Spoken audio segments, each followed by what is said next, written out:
ব্যক্তির চোখের মধ্যে যদি হাত লাগাই, সাথে সাথে হাতটা বলা হয়ে যায়। ও নবীর উম্মতের দল, কোন কুষ্ঠ রোগীর গায়ের মধ্যে যদি বালকটা হাত লাগাই, সাথে সাথে ওই কুষ্ঠ রোগী ভালো হয়ে যায়। সুবহানাল্লাহ বলেন। এলাকার মানুষ সব শুধু সিরিয়াল ধরে ওই বালকের কাছে যায়। আর ওই জালেম বাদশা ইউসুফ জুনাওয়াজ, জালেম বাদশার একজন মন্ত্রী ছিল, মন্ত্রী ছিল জন্ম অন্ধ। মন্ত্রী সংবাদ পাইছে তোমার রাজ্যের মধ্যে এমন একটা বালক আছে, যে বালক জন্ম অন্ধ ব্যক্তির চোখের মধ্যে হাত লাগাইলে সে ভালো হয়ে যায়। সুতরাং তুমি এখনো কেন অন্ধ আছো, তাড়াতাড়ি তার কাছে কেন যাও না? এই সংবাদ শোনার পর মন্ত্রী বিশাল উপঢৌকন নিয়া ওই বালক সন্তানের কাছে গেছে, গিয়া বলে, ও বালক সন্তান, তোমার জন্য বিশাল উপঢৌকন নিয়ে আসছি, তুমি আমার চক্ষুটা ভালো করে দাও। তাহলে কি বলতেছিলাম? মন্ত্রী গিয়া বলে, ও বালক সন্তান, বিশাল উপঢৌকন তোমার জন্য নিয়ে আসলাম, তুমি আমার চক্ষুটা ভালো করে দাও। আচ্ছা আওয়াজ করে বলেন তো, চক্ষু ভালো করার ক্ষমতা কার? আওয়াজ হয় না, এতগুলো মানুষের এই আওয়াজ। আর চিৎকার দিয়া মুসলমানের কণ্ঠে বলেন, চক্ষু ভালো করে দেওয়ার ক্ষমতা কার? বালক সন্তান ডাক দিয়ে বলে, মন্ত্রী সাহেব, আমার তো চক্ষু ভালো করার কোন ক্ষমতা নাই, আমি যে মাওলার গোলাম, আমি ওই মাওলার কাছে আপনার জন্য দোয়া করতে পারি।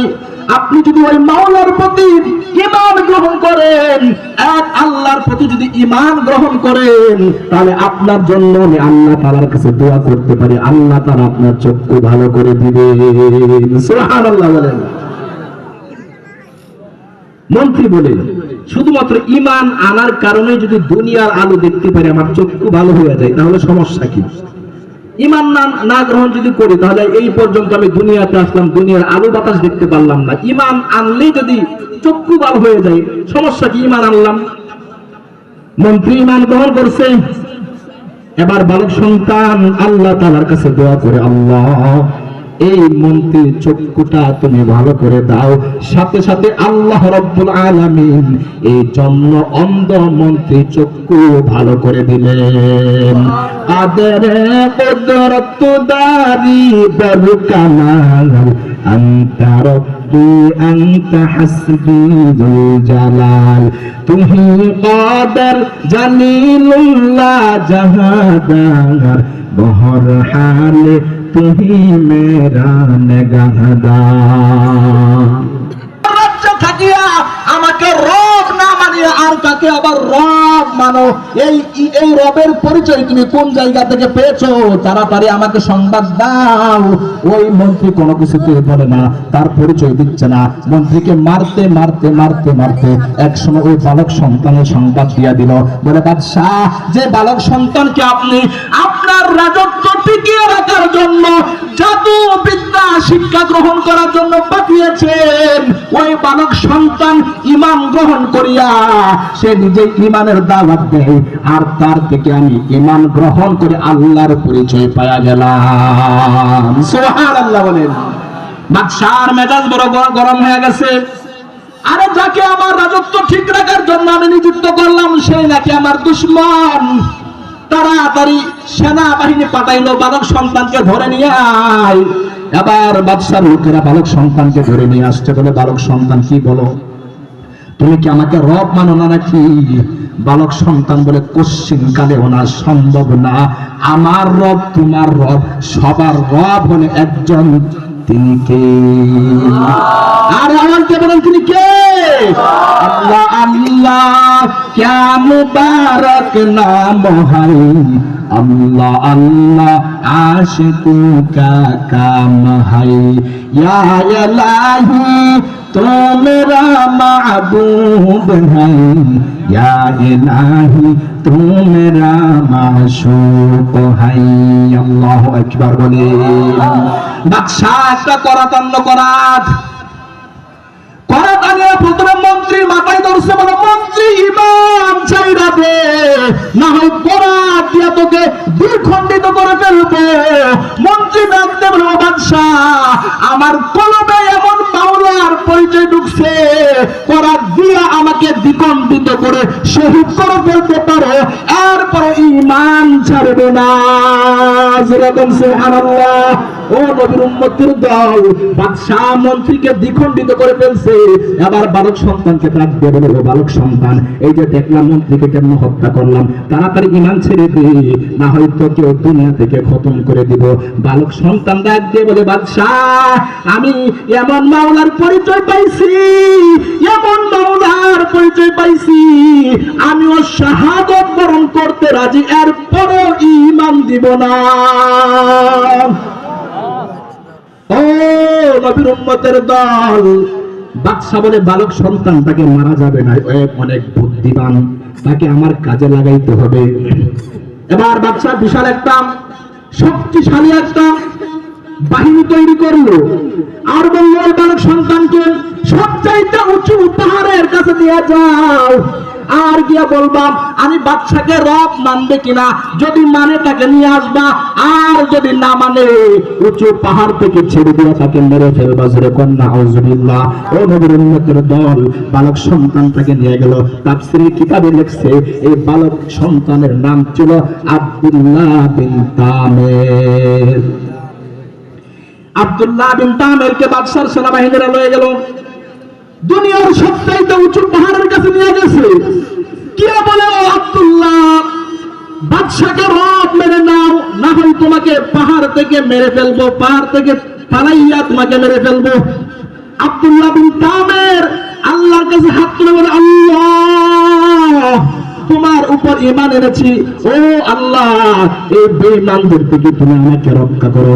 যেই মাত্র আব্দুল্লাহ বিন তামির আল্লাহ তাআলার কাছে দোয়া করছে, সাথে সাথে পাহাড়ের মধ্যে একটা ভূমিকম্প শুরু হয়ে গেছে। এমন ভাবে কাঁপুনি শুরু হইল পাহাড়, বাদশার সবগুলো সৈন্য পাহাড় থেকে গড়াইয়া পড়ে সবগুলো মারা গেছে। আর আব্দুল্লাহ বিন তামির সে নিরাপদে হেঁটে হেঁটে বাদশার দরবারে চলে আসছে। জোরে বলেন সুবহানাল্লাহ। বাদশা বলে, আব্দুল্লাহ বিন তামির, ও বালক সন্তান, তুমি কি রাজি হয়েছো আমাকে রব মানছো নাকি? আব্দুল্লাহ বিন তামির বলে, কোশ্চিন কেন সম্ভব না, তোমাকে রব মানার কোনো প্রশ্নই আসে না। বলে, তাহলে তোমাকে আমার বাহিনীরা কি মারে নাই? বলে, তোমার বাহিনীরা মারবে দূরের কথা, আমার আল্লাহ তাদেরকে মেরে ফেলছে। সুবহানাল্লাহ বলেন। বাদশার মেজাজ গরম হয়ে গেছে। এবার এর চাইতে আরো বড় শক্তিশালী আর একটা বাহিনী তৈরি করলো। এবার বললো, এবার যেহেতু পাহাড়ে নিয়ে তাকে মারতে পারো নাই, এবার গভীর সমুদ্রে তাকে নিয়ে যাও। সমুদ্রে নিয়ে যাওয়ার পর আমি বাদশাকে যদি রব মানে তাহলে তাকে নিয়ে আসবা, আর যদি আমাকে রব না বলে তাহলে গভীর সমুদ্রের মধ্যে তাকে নিক্ষেপ করে হত্যা করে ফেলবা। ও মুসলমান, ইমানদারের কণ্ঠে আওয়াজ দেন, সমুদ্র কার কথা মানে? আর আওয়াজ দিয়ে বলেন, সমুদ্র কার কথা মানে? ও নবীর উম্মতের দল, আব্দুল্লাহ বিন তামিরকে নিয়ে বাদশার বাহিনী আবার গভীর সমুদ্র চলে গেছে। আর বলে, ও আব্দুল্লাহ বিন তামির, বাদশাকে রব মেনে নাও, আল্লাহকে রব মানা বাদ দিয়ে দাও, তাহলে তোমাকে বাঁচায় দিব, না হয় সমুদ্রে ফেলায় তোমাকে মেরে ফেলবো। আব্দুল্লাহ বিন তামির আল্লাহ তাআলার কাছে দোয়া করে, ও আল্লাহ, তুমি আমাকে এই দুশমনদের থেকে বাঁচাও। সুবহানাল্লাহ বলেন। এই দোয়া করার সাথে সাথে সমুদ্রের মধ্যে একটা ঝড় এসে গেছে, উত্তাল ঢেউ শুরু হয়ে গেছে। বাদশার সমস্ত সেনাগুলো সমুদ্রের অতল গহ্বরে ডুবে মারা গেছে। আব্দুল্লাহ বিন তামিরকে পানি বাসাইতে বাসাইতে কিনারায় নিয়ে গেল। আব্দুল্লাহ বিন তামির আবারও নিরাপদে হেঁটে হেঁটে বাদশার দরবারে চলে গেছে। জোরে কোন সুবহানাল্লাহ। বাঁচানোর মালিককে আওয়াজ দিয়ে বলেন, বাঁচানোর মালিককে। কাদের কুদরত দারি হরচে খাহি আকুনি, মুর্দা রাজা হামকে বখশে জিন্দা রাবে জাকুনি। বাদশা ডাক দিয়ে বলে, কি ব্যাপার ও বালক সন্তান, তোমাকে কেন মারা যায় না? তুমি বলো কিভাবে তোমাকে মারা যায়? এবার আব্দুল্লাহ বিন তামির ডাক দিয়ে বলে, আপনি যদি আমার শিখানো তরিকায় আমাকে মারেন তাহলে মারতে পারবেন। বাদশা বলে তুমি বলে কিভাবে তোমাকে মারতে পারবে? আব্দুল্লাহ বিন তামের বলে আমাকে মারার জন্য কয়েকটা শর্ত আছে। এক নম্বর শর্ত হলো আপনার রাজ্যের সমস্ত মানুষদেরকে দাওয়াত করে একটা অনুষ্ঠান করতে হবে। এই বিশাল জনসমাবেশের মধ্যে একটা বড় করে একটা স্টেজ বানানো হবে। এই স্টেজের মধ্যে আমাকে দাঁড় করাবেন, আমার নিজের তীর দিয়া তীর নিক্ষেপ করবেন, আর তীর ছোড়ার সময় বলতে হবে বিসমিল্লাহি রব্বি হাযাল গুলাম, এই বালকের রবের নামে আমি তীর মারতেছি। জোরে কোন সুবহানাল্লাহ। বলে বাদশা আমাকে যদি মারতে চান তাহলে তীর নিক্ষেপ করার সময় এই কথা বলতে হবে বিসমিল্লাহি রব্বি হাযাল গুলাম, এই বালকের রব আল্লাহর নামে তীর মারলাম। সুবহানাল্লাহ বলবেন না? দেখেন কেমন বিচক্ষণ ইমানদার যুবক, কি কৌশল করলো। এবার বাদশা বলে ঠিক আছে, এমন বিশাল জনসমাবেশ, বিশাল আকারের স্টেজ বানানো হলো। আব্দুল্লাহ বিন তামেরকে স্টেজের মধ্যে তোলা হলো। এবার বাদশা আব্দুল্লাহ বিন তামেরের ধুনি থেকে একটা তীর বের করলো। এবার বলতেছে বিসমিল্লাহি রব্বি হাযাল গুলাম, এই কথা বলিয়া তীর নিক্ষেপ করছে। তীর এসে আব্দুল্লাহ বিন তামেরের কোমরের মধ্যে লাগছে। আব্দুল্লাহ বিন তামের কোমরের মধ্যে হাত দিয়া রাখছে, আর কালিমায়ে শাহাদাত পাঠ করে আল্লাহর জন্য শহীদ হয়ে গেছে। সুবহানাল্লাহ বলেন। এই হাজার হাজার মানুষগুলো দেখলো বাদশা এই যুবক সন্তানটাকে মারার জন্য কত কৌশল অবলম্বন করছে, মারতে পারে নাই। এই বালক সন্তানের রবের নাম নিয়া, তার শিখানো ভাবে রবের নাম নিয়া তীর নিক্ষেপ করার সাথে সাথে বালকটি মারা গেছে। বোঝা গেল এই বালকের রব সত্য, তার ধর্মই সত্য। সাথে সাথে হাজার হাজার জনতা কালিমা পড়ে ঈমান গ্রহণ করে ফেলছে। জোরে বলেন সুবহানাল্লাহ। মুসলমান, এখান থেকে আমরা জানতে পারি একটা ইমানদারকে মারলে আরো হাজার ইমানদার তৈরি হয়ে যায়। একজন মুজাহিদকে মারলে হাজার মুজাহিদ তৈরি হয়ে যাবে। মুসলমানকে মেরে মুসলমান ধ্বংস করা যাবে না, বরং একজনকে মারলে হাজার জন গাড়ায় যাবে ইসলামকে রক্ষা করার জন্য। কথা বলেন ঠিক কিনা মুসলমান? নবীর উম্মতের দল বাদশা যখন দেখলো যে এতগুলো, যার জন্য এই ঈমান থেকে মানুষকে বাঁচাবার জন্য আমি গোলামকে মেরে ফেললাম, আর এই মারার কারণে সব মানুষ ঈমান গ্রহণ করল। এবার কি করলো বাদশা? ওই এলাকার মধ্যে অনেকগুলো গর্ত খনন করছে, বিশাল আকারের গর্ত। আল্লাহ তাআলা বলছেন قتل أصحاب الأخدود النار ذات الوقود। আল্লাহ বলেন গর্তওয়ালারা ধ্বংস হয়ে গেছে। এই যে গর্তওয়ালা বাদশা ইউসুফ নওয়াজ বিশাল আকারের গর্ত খনন করছে। গর্তের মধ্যে আগুন জ্বালাইয়া এবার ইমানদার গুলোকে ওই আগুনের মধ্যে পোড়াইতেছে। জোরে কোন নাউযুবিল্লাহ। আমার আল্লাহ বলেন কুতিলা আসহাবুল উখদুদিন নারি যাতিল ওয়াকুদ।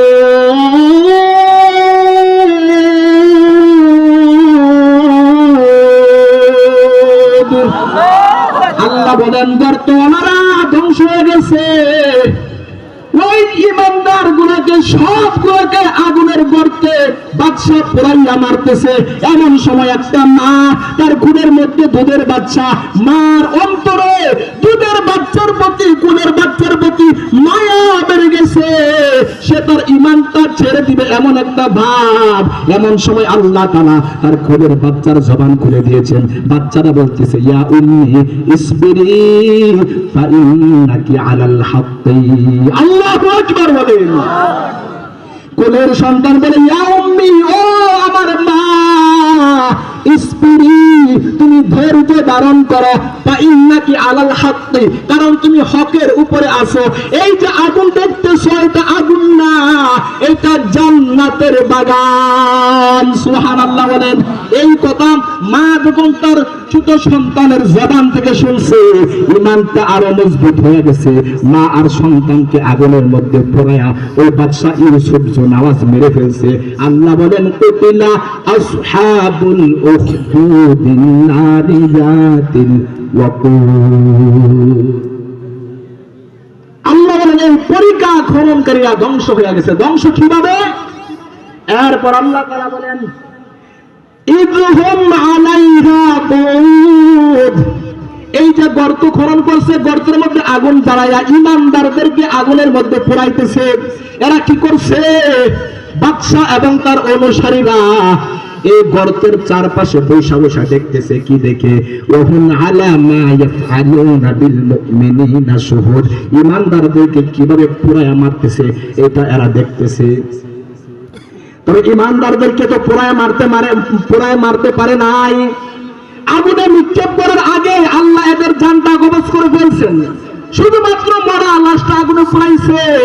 আল্লাহ বলেন ও জালেমের দল, তোমরা তো আমার বান্দাকে অল্প সময়ের জন্য আগুনের মধ্যে পোড়াইছো, আমি আল্লাহ তোদেরকে চিরকালের জন্য জাহান্নামের আগুনে জ্বালাইব। কথা বলেন ঠিক কিনা? ও নবীর উম্মতের দল, আল্লাহ বলেন কুতিলা আসহাবুল উখদুদ। এই গর্তওয়ালারা এরা ধ্বংস হয়ে গেছে। কিভাবে ধ্বংস হয়ে গেছে? এরা যে মাত্র ওই গর্তের পারে বসিয়া দেখতেছে ঈমানদারগুলো কিভাবে আগুনে পুড়তেছে, হঠাৎ করে আগুনের মেলহানসিকা বেরিয়ে গেছে। পুরো শহর জুড়ে আগুন ছড়ায় পড়ছে এবং সমস্ত কাফের বেঈমানদেরকে ওই আগুন জ্বালায়া পোড়ায়া ছারখার করে দিয়েছিল। যেরকম সুবহানাল্লাহ। আল্লাহ বলেন কুতিলা আসহাবুল উখদুদ। এই পরিকা খননকারীরা ধ্বংস হয়ে গেছে। আল্লাহর পয়গম্বরকে আল্লাহ তাআলা এই ঘটনার মাধ্যমে সান্ত্বনা দিয়েছেন। ও পয়গম্বর, মক্কার কাফের বেঈমানের দলেরা আপনাদেরকে নির্যাতন করতেছে, কষ্ট দিতেছে। ও পয়গম্বর, কষ্ট নিবেন না, কষ্ট নিবেন না। সান্ত্বনার বাণী শুনে নেন।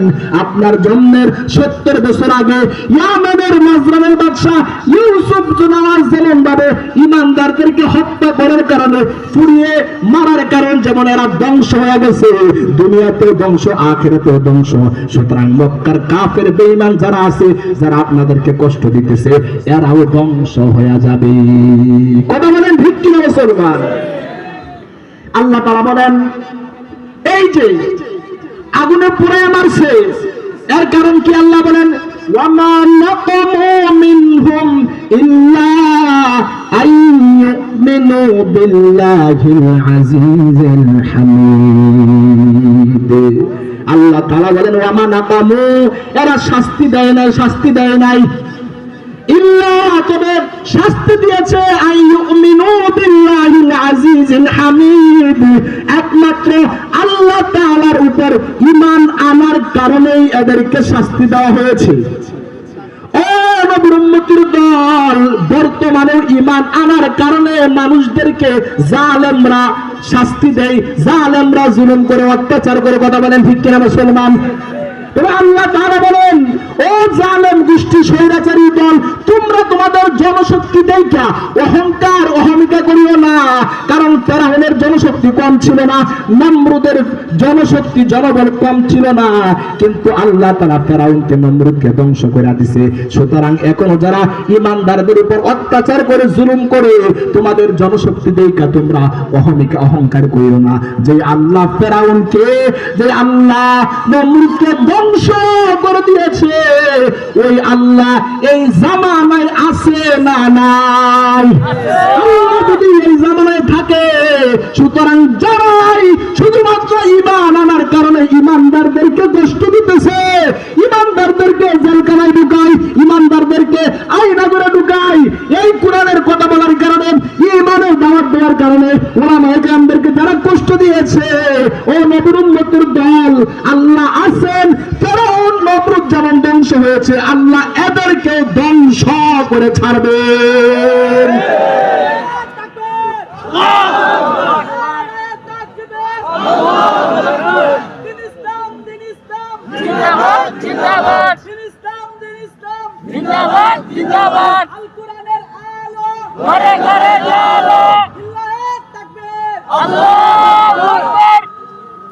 আল্লাহ বলেন ওয়ামা নাকামু মিনহুম ইল্লা আইয়ুমিনু বিল্লাহিল আজিজিল হামিদ। এরা শুধুমাত্র কোন অপরাধ নাই, অপরাধ একটাই, ঈমানের কারণে। ঈমান আনছে, ঈমান আনার কারণে এদের উপর অত্যাচার জুলুম করে। সুতরাং মুসলমান, আল্লাহ তাআলা এই ঘটনার মাধ্যমে ঈমানদারদেরকে সান্ত্বনা বানিয়ে দিয়েছেন। ও ঈমানদার, ও ফিলিস্তিনের মুসলমান, ও ফিলিস্তিনের ঈমানদার, তোমরা ঈমান আনার কারণে তোমাদের উপর আজকে ইসরায়েলের লাল কুত্তারা অত্যাচার করতেছে। সুতরাং তোমরা ভয় পাও না, সান্ত্বনার বাড়ি নাও। আল্লাহ তাআলা অবশ্যই ইসরায়েলকে ধ্বংস করে ছাড়বেন। কথা বলেন ঠিক কিনা মুসলমান? আল্লাহ বলেন যে ওয়ামা নাকামু মিনহুম ইল্লা আইয়ুমিনু বিল্লাহিল আজিজিল হামিদ। তারা এমন আল্লাহ তাআলার উপর ঈমান এনেছে যে আল্লাহ আল আজিজ, মানে মহা পরাক্রমশালী। আল্লাহ এমন আল্লাহর উপর ঈমান এনেছে যে আল্লাহ আল আজিজ, মহা পরাক্রমশালী, যে আল্লাহকে কেউ পরাস্ত করতে পারবে না। আল্লাহ বলেন আল্লাযী লাহু মুলকুস সামাওয়াতি ওয়াল আরদ। আরে ঈমান তো এমন আল্লাহর উপর ঈমান আনছে যে আল্লাহর হাতে, আল্লাযী লাহু মুলকুস সামাওয়াতি ওয়াল আরদি, সাত আসমান এবং জমিনের রাজত্ব যে আল্লাহর হাতের মুঠোয়। কথা বলেন ঠিক কিনা? আল্লাযী লাহু মুলকুস সামাওয়াতি ওয়াল আরদ, আসমান জমিনের রাজত্ব যে আল্লাহর হাতের মুঠোয়। এরা তো এমন আল্লাহর উপর ঈমান আনছে। সুতরাং তোমরা এত বাহাদুরি দেখাইও না। যারা ঈমান আনছে এদের বিজয় হবেই হবে। কথা বলেন ঠিক কিনা মুসলমান? এরপর আল্লাহ তাআলা বলেন ইন্নাল্লাযীনা ফাতানুল মুমিনিনা ওয়াল মুমিনাত, নিশ্চয়ই যারা ঈমানদার পুরুষ এবং ঈমানদার নারীদেরকে কষ্ট দিয়েছে, আযাব দিয়েছে, অত্যাচার করেছে, এরপর সুম্মা লাম ইয়াতুবু, এরপর তওবা করে নাই, আল্লাহ বলেন ফালাহুম আযাবু জাহান্নাম ওয়া লাহুম আযাবুল হারিক। এদের জন্য জাহান্নামের আযাব, এদের জন্য জাহান্নামের আগুনের যন্ত্রণা রয়েছে। দুনিয়াতে বান্দা অল্প সময় ক্ষমতা পাইয়া যারা কোরআনের কথা বলার কারণে, যারা ঈমানের দাওয়াত দেওয়ার কারণে তুমি তোমার জেলখানায় ঢুকাইছো অল্প দিনের জন্য, 5 বছরের জন্য, আরে 10 বছর, আরে 14 বছরের জন্য তুমি তোমার আয়নাগরে ঢুকাইছো, এইটা মনে করিও না। আল্লাহ তাআলা তো এমন পরাক্রমশালী, আল্লাহর যেই গোলামকে তুমি কষ্ট দিছো, আরে তুমি তো তোমার ক্ষণিকের জেলখানায় ঢুকাইছো, আল্লাহ তাআলা তোমাকে আল্লাহর চিরস্থায়ী জাহান্নাম নামক জেলখানায় ঢুকাইয়া দিতে পারে। কথা বলেন ঠিক কিনা? আল্লাহ বলেন ফালাহুম আযাবু জাহান্নাম, এদের জন্য জাহান্নামের আযাব, ওয়া লাহুম আযাবুল হারিক, এবং জাহান্নামে আগুনে জ্বলার শাস্তি রয়েছে। আর যারা ঈমান আনছে, ঈমান আনার পর ঈমানের উপর অটল অবিচল থাকছে, আল্লাহ তাআলা আবার ঈমানদারদেরকে পুরস্কার দিচ্ছেন। কি পুরস্কার? আল্লাহ বলেন ইন্নাল্লাযীনা আমানু ওয়া আমিলুস সলিহাতি লাহুম জান্নাত। যেরকম সুবহানাল্লাহ।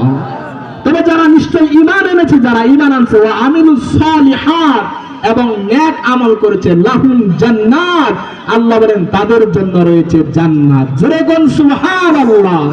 এজন্য মুসলমান জীবনটা দিয়া হলেও সেই জান্নাতের টিকিট আমাদের ঈমানটাকে রক্ষা করা লাগবে। কথা বলেন ঠিক কিনা? এজন্য ঈমানের পথে অবিচল থেকে আমার মরণ যেন হয়। কথা বলেন ঠিক কিনা? ঈমানের পথে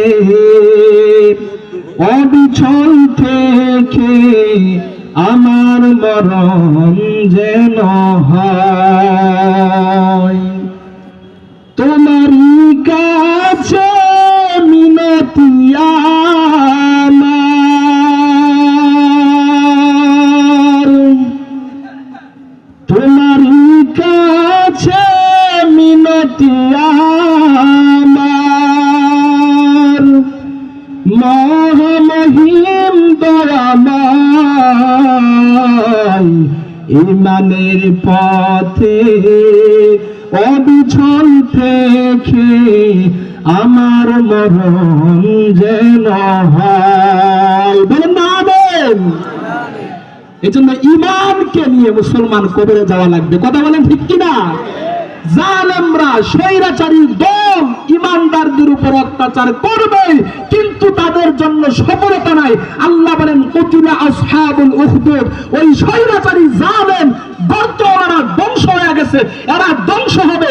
আর যারা ইমানদাররা তাদের ইমানটাকে ধরে রেখে কবরে যাইতে পারবে, তাদের জন্য রয়েছে অনন্তকালের জন্য সুখের ঠিকানা জান্নাত। যেরকম সুবহানাল্লাহ।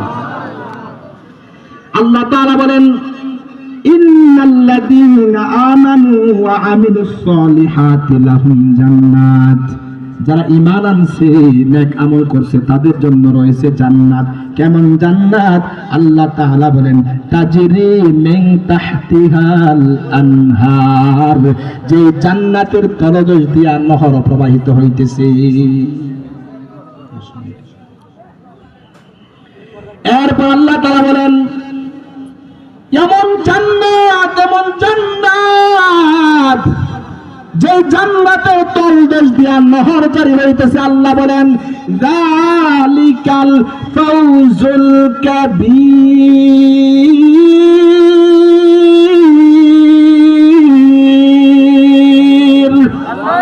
আল্লাহ বলেন ও ঈমানদারের দল, এই যে ঈমানটাকে ধরে রাখছো, ঈমান নিয়ে কবরে গেছো, জান্নাতে ঢুকতে পারছো। আল্লাহ বলেন যালিকাল ফাউজুল কাবীর, এইটা হইল সবচাইতে বড় সফলতা। সুবহানাল্লাহ বলেন।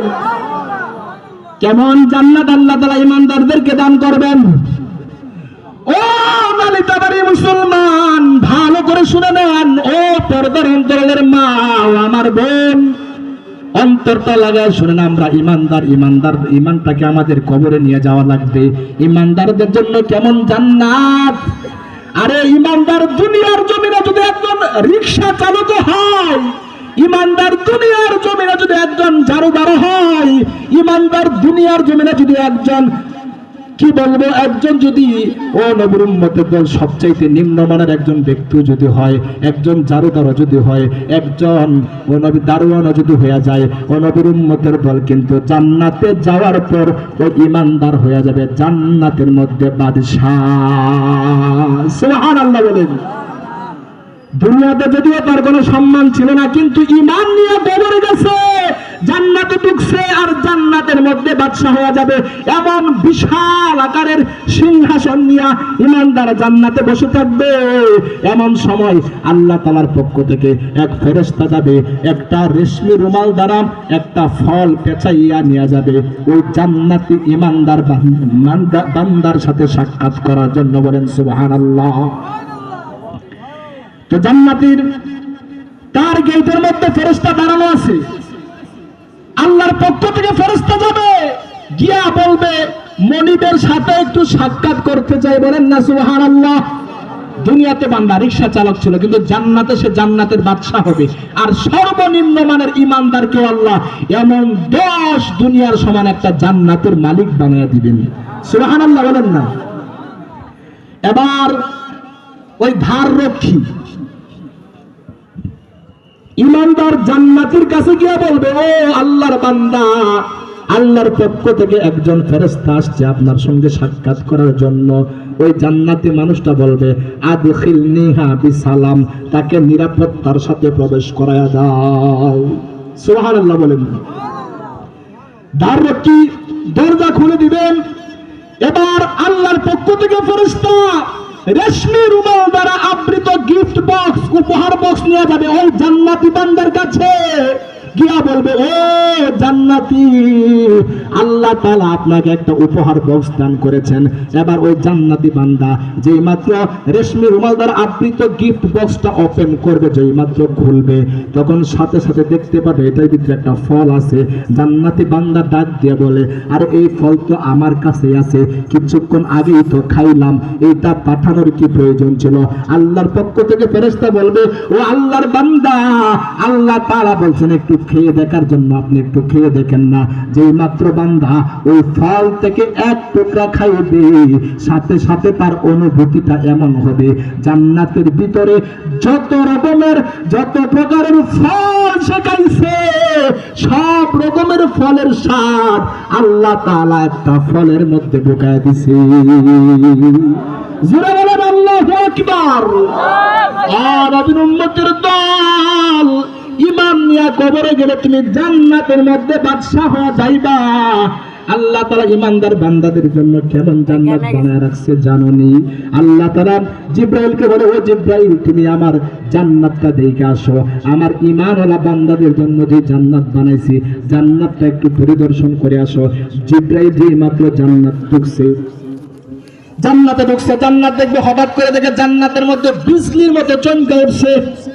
জিবরাইল মনে করছে আমি কোনদিন আল্লাহ তাআলাকে দেখি নাই, আল্লাহ জান্নাতে বাইকারে তার দিদার নসিব করছে, আল্লাহর নূরের তাজাল্লিতে মনে হয় জান্নাতটা চমকে উঠছে। জিবরাইল আল্লাহর নূরের তাজাল্লি মনে করিয়া সিজদা দিয়া দিছে। এমন সময় মিষ্টি কণ্ঠে মেইলি কণ্ঠে একটা আওয়াজ আসলো, ইরফা রাসাকা ইয়া রূহাল আমিন লিমা সাজাদতা। ও রূহুল আমিন, ও জিবরাইল, ইরফা রাসাকা, মাথা উঠাও লিমা সাজাদতা, কেন সিজদা দিলা? জিবরাইল মাথা উঠাইয়া তাকায় দেখে তার সামনে জান্নাতের সুন্দরী একটা হুর দাঁড়ায় আছে। বলেন সুবহানাল্লাহ। ও নবীর উম্মতের দল, এবার হুর ডাক দিয়ে বলে, জিবরাইলকে জিজ্ঞেস করলো তুমি কেন সিজদা দিলা? জিবরাইল বলতেছে আমি তো মনে করছি আল্লাহর দিদার নসিব হয়েছে, আল্লাহর নূরের তাজাল্লি প্রকাশ পাইছে, জান্নাত চমকে উঠছে, আমি আল্লাহর নূরের তাজাল্লি মনে করে সিজদা দিয়া দিয়েছিলাম, কিন্তু আমি তো মনে করছি আল্লাহর নূরের তাজাল্লি। এবার জান্নাতের হুরটা ডাক দিয়ে বলে, ও আল্লাহর ফেরেশতা জিবরাইল তুমি তো ভুল করছো, এইটা আল্লাহর নূরের তাজাল্লি ছিল না, তোমাকে দেখিয়া আমি একটা মুস্কি হাসি দিয়েছিলাম আর আমার দাঁতের আলোতে পুরা জান্নাত চমকে উঠছে। জিবরাইল ডাক দিয়ে বলে, এত মায়া, এত সুন্দর করে আল্লাহ তোমাকে কার জন্য বানাইছে? জান্নাতের হুর ডাক দিয়ে বলে, আমি একা না, আমার মতো এমন কোটি কোটি কোটি সুন্দরী রমণী আল্লাহ জান্নাতের মধ্যে বানায় রাখছে আল্লাহর ঈমানওয়ালা বান্দাদের জন্য। সুবহানাল্লাহ বলেন। আল্লাহ বলেন, ইন্নাল্লাযীনা আমানু ওয়া আমিলুস সালিহাত, নিশ্চয়ই তারা ঈমান গ্রহণ করছে এবং নেক আমল করছে, লাহুম জান্নাতুন তাজরি মিন তাহতিহাল আনহার, তাদের জন্য এমন জান্নাত রয়েছে যে জান্নাতের তলদেশ দিয়ে নহর প্রবাহিত হইতেছে। আল্লাহ বলেন, যালিকাল ফাউজুল কাবীর, এটাই হলো সবচাইতে বড় সফলতা। সুবহানাল্লাহ বলেন। তাহলে ঈমানদার মনে কষ্ট নেওয়ার কোনো কারণ নাই। আমরা কোরআনওয়ালা, আমরা ঈমানওয়ালা, আমরা আল্লাহওয়ালা, আমরা নবীওয়ালা। এই জন্য জালেম স্বৈরাচারী দল আমাদের ঈমানের কারণে আমাদের উপর অত্যাচার করবে, জুলুম করবে, আমাদের টেনশন করার কোনো দরকার নাই। আল্লাহ সূরাতুল বুরুজের মধ্যে আমাদেরকে সুসংবাদ দিয়েছেন, ঈমানদার ঈমান নিয়ে কবরে যাও, এটাই বড় সফলতা। আর ঈমানের কারণে যেই জালেম স্বৈরাচারী দল, বেঈমানের দল তোমাদের উপর আক্রমণ করবে, এরা সবচাইতে বড় ব্যর্থ। আমি আল্লাহ এদের জন্য লাহুম আযাবু জাহান্নাম, চিরস্থায়ীভাবে জাহান্নামের আযাব এদের জন্য বানায় রাখছি। কথা বলেন ঠিক কিনা? ও নবীর উম্মত গো, আল্লাহ তাআলা এরপরে ধমক দিয়ে বলতেছেন, দেখেন আল্লাহ তাআলা এরপরে ধমক দিয়ে বলতেছেন, ইন্না বাতুশা রাব্বিকা লাশাদীদ।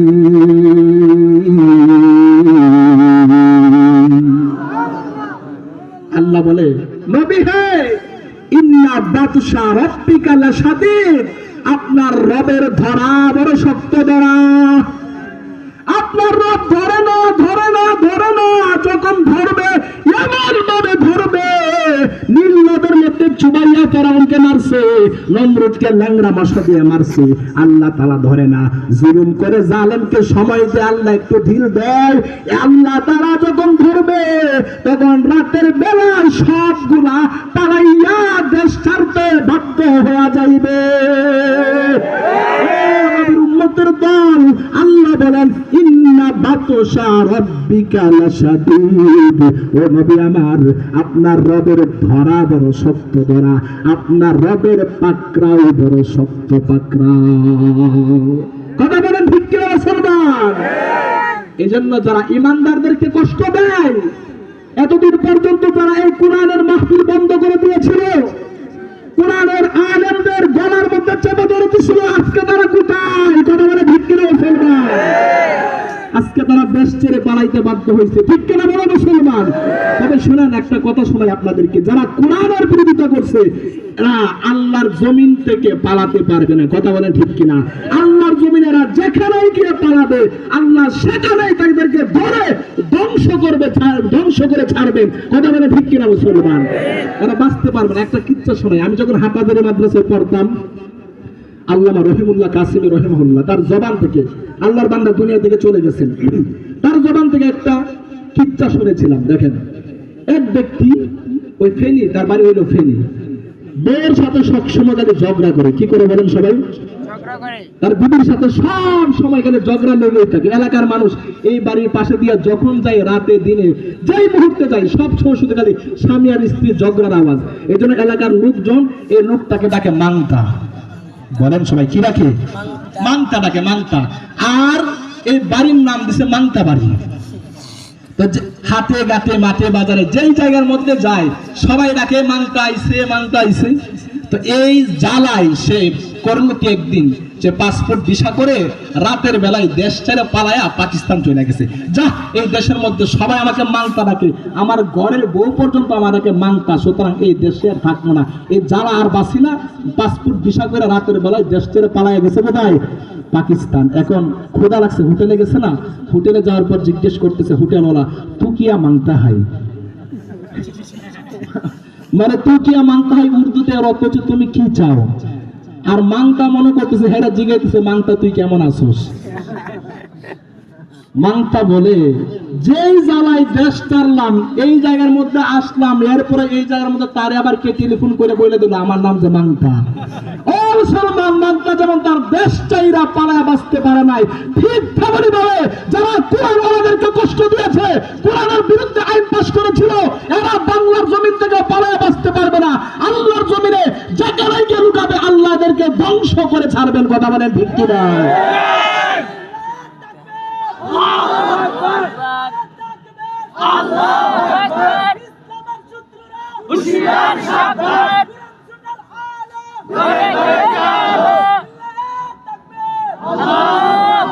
আল্লাহ বলেন ইন্না বাতশা রাব্বিকা লাশাদীদ। নবী আমার, আপনার রব এদেরকে ছেড়ে দিছে, ইমানদারদের উপর জুলুম অত্যাচার করছে, করতে করতে 16 বছর পর্যন্ত করছে। আল্লাহ এমন ধরা দিছে, সবগুলো একসাথে পালাইছে। কথা বলে ঠিক কিনা মুসলমান? এজন্য এই কোরআন থেকে শিক্ষা দেওয়া লাগবে। সারা দুনিয়ার জালেম স্বৈরাচারী যারা আছো, শুনে নাও, আল্লাহর কোরআন থেকে শিক্ষা গ্রহণ করে নাও।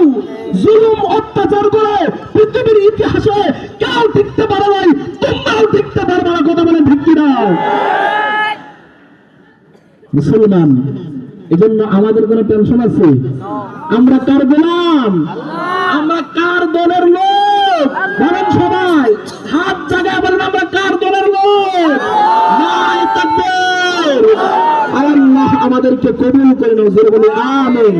আমরা গর্বিত, আমরা আল্লাহ ওয়ালা, আমরা আল্লাহর লোক। কথা বলেন ঠিক কিনা মুসলমান? আল্লাহ বলছেন যে ঈমান আনার কারণে তোমাদেরকে কষ্ট দেবে, এই জন্য ভয় নাই, ঈমান নিয়ে মরো, যালিকাল ফাউজুল কাবীর, এটা তোমাদের জন্য সবচাইতে বড় সফলতা।